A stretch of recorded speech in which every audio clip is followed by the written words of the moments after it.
পরদিন স্কুলে ছাত্ররা আসলে কবরের ভেতর থেকে গোংরানির শব্দ শুনতে পায়। সাথে সাথেই কবর খুঁড়ে ব্লান্ডানকে বার করা হয়। ওয়েলকাম ব্যাক প্রিয় লিসেনার্স, আশা করি সবাই ভালো আছেন। আপনারা শুনছেন ভৌতিক অনুভূতি। কিছু অনুভূতি এমন যেটা আপনাদেরও হতে পারে। আপনাদের সাথে আমি আছি সজল। আপনাদের আরও একবার স্বাগতম জানাচ্ছি ভৌতিক অনুভূতির আরও একটি নতুন এপিসোডে। প্রিয় লিসেনার্স, আমরা সবসময় খুব সতর্কতার সাথে আপনাদের জন্য শুধুমাত্র সত্য ঘটনাগুলি প্রচার করে থাকি।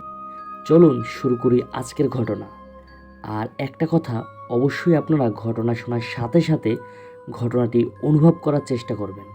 আপনাদের সবাইকে স্বাগতম অলৌকিক জগতে। প্রিয় লিসেনার্স, আজকের এপিসোডে আমরা কয়েকটি ছোট্ট ছোট্ট ঘটনা দিয়ে শুরু করব এবং আশা করি ঘটনাগুলো আপনাদের খুবই ভালো লাগবে। আজকের এপিসোডের নাম আমরা দিতে পারি ভয়ঙ্কর মৃত্যু। মৃত্যু যে কতটা কষ্টকর তা জীবিত কোনো মানুষের পক্ষে বোঝা আসলে অসম্ভব। সাধারণ এবং স্বাভাবিক মৃত্যু আমাদের সবারই কাম্য, কিন্তু তারপরেও অনেককেই পেতে হয় অস্বাভাবিকতা। মৃত্যু পরবর্তী কাজ হচ্ছে কবর দেয়া, কিন্তু আজবে পৃথিবীতে অনেক কিছুই ঘটে। ভুলবশত জীবিত অবস্থায় কবর দেওয়া হয়েছে এমন কিছু সত্যিকার কাহিনী নিয়ে আজকের ঘটনাটি সাজানো। Virginia McDonald, 1851, New York. অসুস্থ হয়ে মারা যাবার পর একে কবর দেয়া হয়, কিন্তু তার মা বিশ্বাস করতে পারছিলেন না যে ভার্জিনিয়ার মৃত্যু হয়েছে। তিনি সবাইকে অন্তত একবার কবর খোঁড়ার জন্য অনুরোধ করেন। অনেক চেষ্টার পরে কবর খোঁড়া হয়। মায়ের বিশ্বাসই ঠিক হলো। দেখা গেল ভার্জিনিয়া কবরে তার কাপড় ছিঁড়ে ফেলেছে এবং নিজের হাত কামড়ে মাংস আলাদা করে ফেলেছে। তার কবরের ভেতরে এভাবেই মৃত্যু হয়। এর পরের ঘটনা।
এর মধ্যেই বাচ্চা ডেলিভারি করেছে এবং দুজনেই ওখানে মৃত্যুবরণ করেছে। প্রিয় লিসেনার্স, আসুন আমরা সবাই স্বাভাবিক মৃত্যু কামনা করি। আপনি, আমি, আমরা যেই হই, আমরা যেন স্বাভাবিকভাবে এই দুনিয়া ত্যাগ করতে পারি। প্রিয় লিসেনার্স, এই ছিল আজকের ঘটনা। জানি না ঘটনাগুলো কতটা ভয়ঙ্কর বা আপনাদের কতটুকু ভালো লেগেছে। যদি সামান্যতম ভালো লেগে থাকে অবশ্যই আমাকে কমেন্টে জানাবেন। আর আপনাদের কাছে একটা অনুরোধ থাকবে, যারা এখনও আমাদের চ্যানেলটি সাবস্ক্রাইব করেননি তারা প্লিজ সাবস্ক্রাইব করে দিবেন, আমাদের সাথে থাকবেন।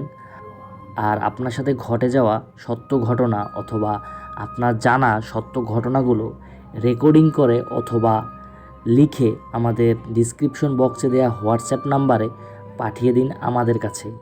অবশ্যই আমরা আপনার ঘটনাটি প্রচার করব। আর পরবর্তী ঘটনা শোনার আমন্ত্রণ জানিয়ে আজকের মতো এখানেই বিদায় নিচ্ছি। আসসালামু আলাইকুম, সবাই ভালো থাকবেন।